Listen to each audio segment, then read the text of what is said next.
Hi, this is Jason Goldman, the Culinary Nutrition Education Manager here at Operation Food Search. I'm coming to you from the Teaching Kitchen here at Operation Food Search. If you're unfamiliar with the Teaching Kitchen, this is a place where we teach cooking classes that focus on budget-friendly, time-friendly recipes. The recipes we use here in the Teaching Kitchen need to follow two criteria. They need to be both budget-friendly and time-friendly. Budget-friendly meaning these need to be ingredients that are easily found in grocery stores, ideally shelf-stable in many cases, and also available at local pantries. The time-friendly piece means we need to be able to create these recipes in under an hour. And in most cases, a lot of these recipes are finished well under an hour.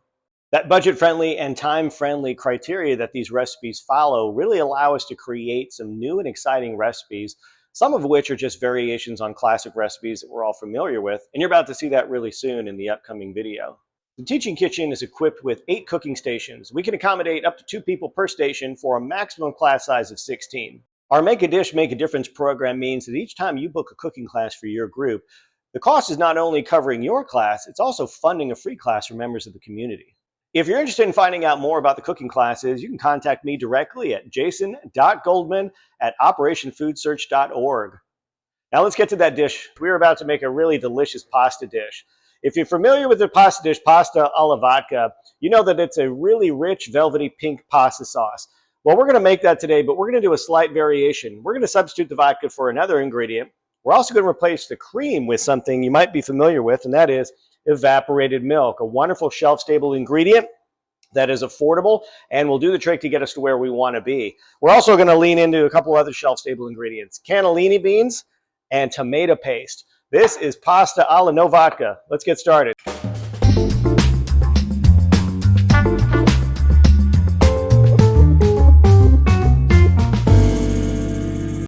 First thing we're going to do with our pasta alla no vodka is we're going to get our pasta water boiling, which is just about there. And then we're going to go ahead and get started on our aromatics. So today we are going to be using some shallot, and we're going to be using some garlic. Now, if you don't have shallot, that's totally fine. If you have a white onion, yellow onion, you can go ahead and use that. I would probably use about half an onion. So for our shallot, all we're going to do is we're just going to chop it up really fine. To do that, we're going to cut it in half. And then we're just going to cut it very gently, long ways. And then come back and do a little mince. Now I can see my water for the pasta is boiling, ready to go. This is a really quick dish. So what we're going to do is we're going to season the pasta water with some salt. And we're going to drop that pasta. And while this pasta is cooking, we're going to make our sauce. This pasta is going to cook for probably about 10 or 11 minutes. This dish is great with tube pasta of any kind. You can use penne, rigatoni. Fusilli works really good as well. Fusilli is nice because it grips the sauce really well. All right, so for our garlic, again, just like the shallot, if you want to cut it up into small pieces, you absolutely can. If you want to do a rough chop on the garlic, you can do that as well. It doesn't need to be precise. So I'm going to fire up my skillet. I'm going to add some extra virgin olive oil to my pan. You could use butter if you like. And just give that a second for the pan to heat up before we add in our garlic and our shallots. All right, I think we're good to go. Now, if we hear a sizzle as soon as we hit the pan, we know that we are good heat-wise.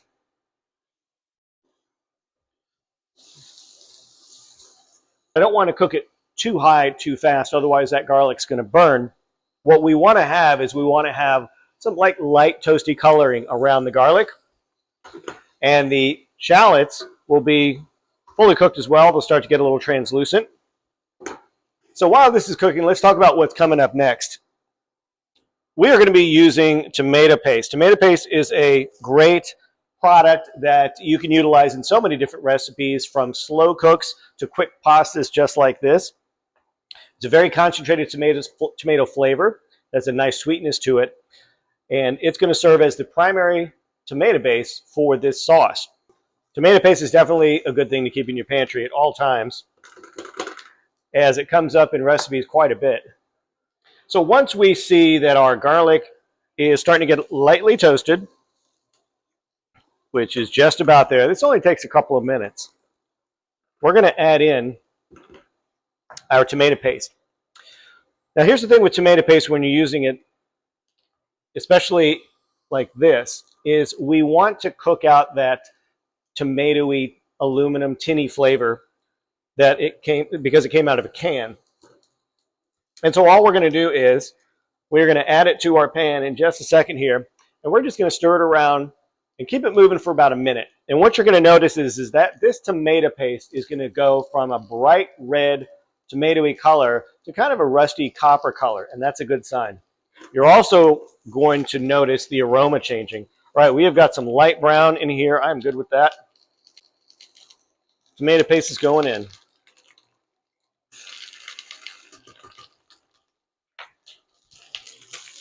Now this is the stage you don't want to walk away.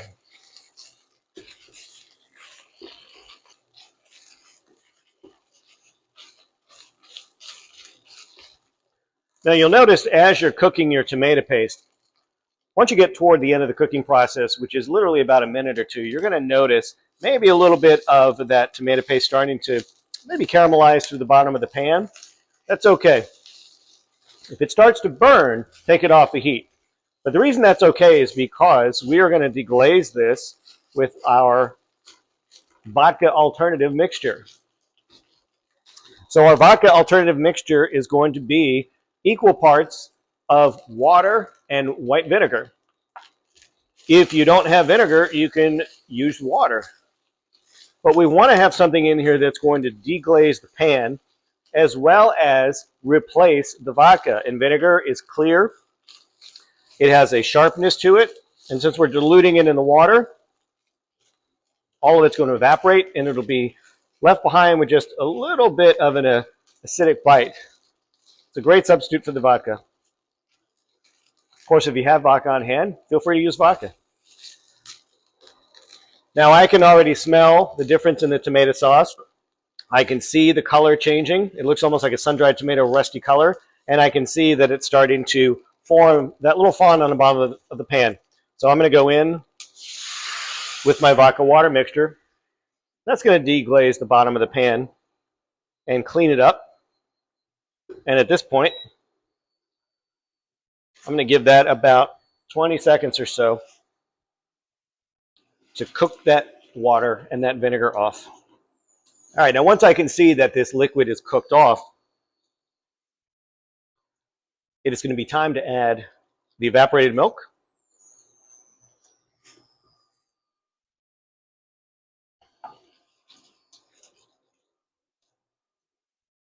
Yep, it's cooked off, looking good.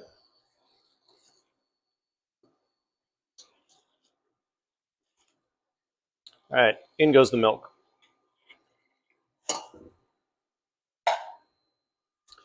Now's the time I'm going to add some crushed red pepper. Now, if you're not a fan of spicy, that's okay. But this dish works really, really well with a decent amount of crushed red pepper. We have the evaporated milk in there, which is providing a couple of different things. It's providing richness, and it's also providing a little sweetness. Because of that, this dish can really take a decent amount of heat. So I've added some of my crushed red pepper now. I'm going to probably add a little bit later. Right now, I'm just going to kind of stir this in. And we can see the color changing immediately.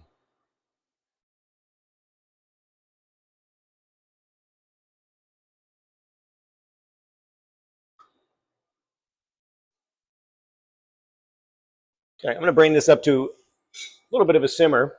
I'm only going to cook this for about a minute or two. Give our pasta a little stir.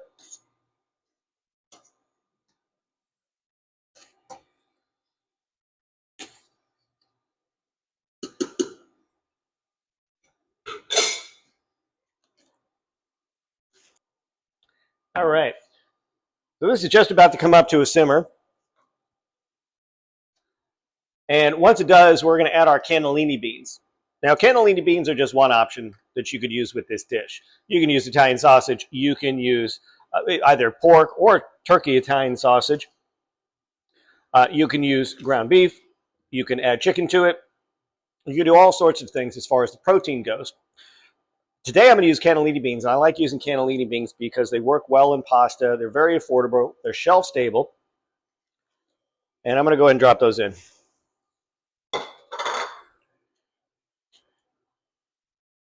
So these are just going to cook in the sauce as the sauce develops, which is not going to take long. Now, while this is simmering, let's talk about what's coming up next. Because remember, we're substituting evaporated milk for the heavy cream. We know that evaporated milk doesn't have near the amount of fat as heavy cream does, and that's what we're using in place of the heavy cream. So how are we going to account for that? Well, we're going to add butter. So since we're not using heavy cream today, we can take the evaporated milk, which has a low butterfat content, and we can add butter to it, and that will replace what would normally be the heavy cream. If you have heavy cream or whipping cream on hand, you can absolutely use that. But if you find yourself in a situation where you want to make this dish and you actually have butter and evaporated milk on hand, using this ratio will get you there. All we're doing is we're fortifying the evaporated milk with the butter. We're making up for the fat that isn't there with the butter. And that's what's going to give you that really luxurious, creamy texture of that sauce. Our sauce is already turning pink. I'm going to give this another taste. Now, traditionally, when you're making pasta alla vodka, you would add fresh basil. But basil is not your only option, especially if you don't have basil. I didn't have basil today, but I did have baby spinach. This is going to give a nice color. This is going to provide some additional nutrients. And I've got baby spinach here. Baby spinach, if you want to cut it, you certainly can, or chop it. You can put it in whole. I'm just going to do just a rough chop just to break down those leaves into smaller pieces. That's my preference. We're going to add this at the very end because it does not take any time at all for this to cook. It's going to wilt in about 15-20 seconds after it hits that pan. And you notice we're doing this in real time. I want to make sure that when I'm making this dish that I can get everything else done while that pasta is cooking. Meaning I've got about 10 or 11 minutes to make sure my sauce is together and ready to go. And then the dish comes together very, very quickly. If you need to space it out a little bit differently on your own, you absolutely can.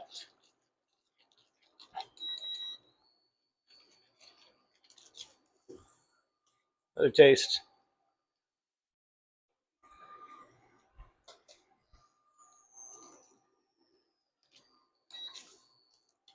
So I know I'm definitely going to add some more crushed red.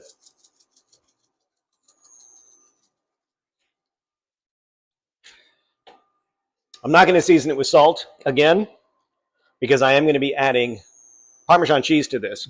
Parmesan is going to do a lot of the heavy lifting with the seasoning here, so I don't want to over season right now.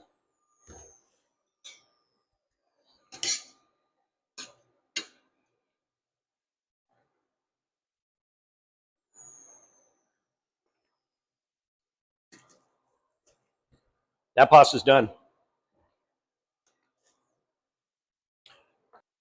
What I would always suggest is whenever you're making pasta, don't throw away your pasta water. In this particular case, we actually need the pasta water for this dish.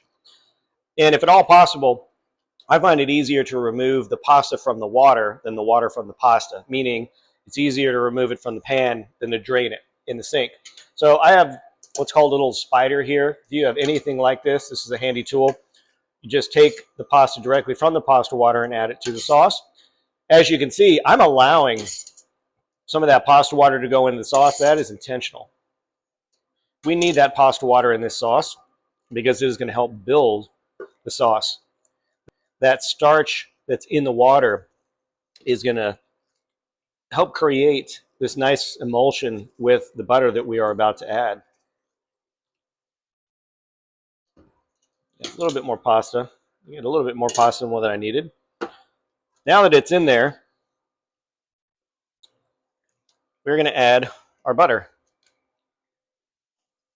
And it may look like a lot of butter, but remember, we're not using cream.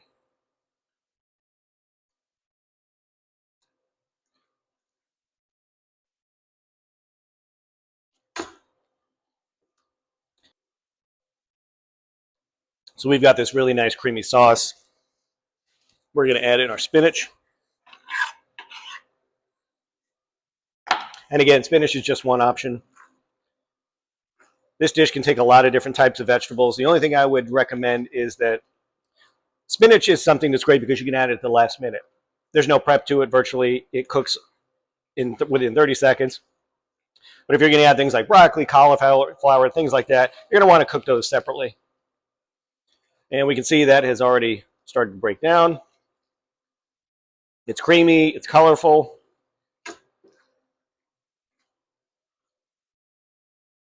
Okay. We're going to turn off our heat. We're going to take our parmesan. Just sprinkle it in. So I knew I was going to add some more crushed red because I want to bring the heat a little bit more. And now that my cheese is in, I know that I'm safe to add some salt. And we are good to go. So we're going to plate this up. All right, so we are plating up our pasta.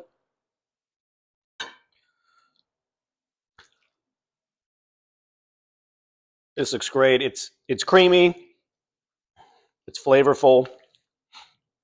The crushed red pepper really helps. Spinach makes it nice and colorful.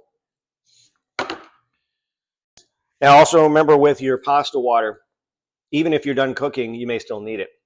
If this pan sits for a few minutes and you want to come back and get another portion, it's possible this is going to tighten up on you. Just add a little bit of pasta water. Pasta water is there for you to kind of control the consistency of that pasta sauce.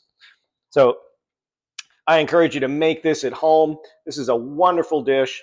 Pasta alla no vodka. It's creamy, it's colorful, it's hearty, and it utilizes that all-important shelf-stable ingredient, evaporated milk, in a very creative way.